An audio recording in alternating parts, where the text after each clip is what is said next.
Switch to selling gigs. In the gig section, it shows you all your active gigs. Active gigs mean that these are the gigs that are currently being offered to buyers and they can order on them and make purchases.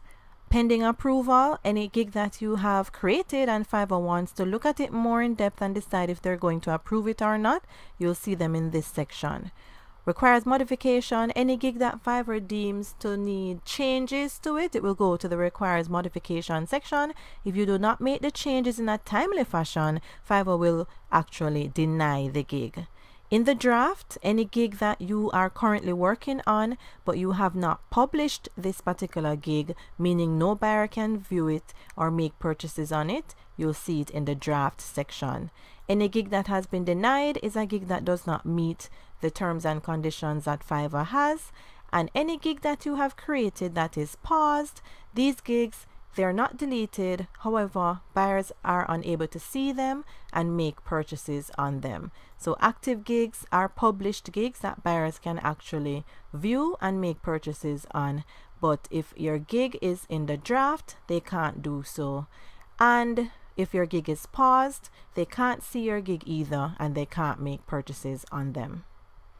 In this section, you can also create a new gig by clicking the Create a New Gig button and following the necessary steps of gig creation. You can also have a button here that you can turn off where you're accepting custom orders.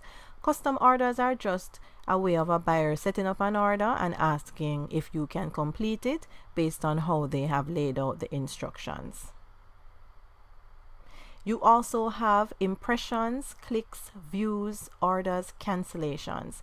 Impressions are how many times your gig has appeared in a search.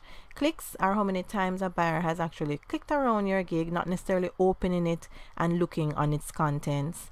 Views, this is when a buyer opens your gig and views your description, your image, and any special offerings that you're having. Orders, how many times you have gotten an order within a particular period, and cancellation is shown as a percentage.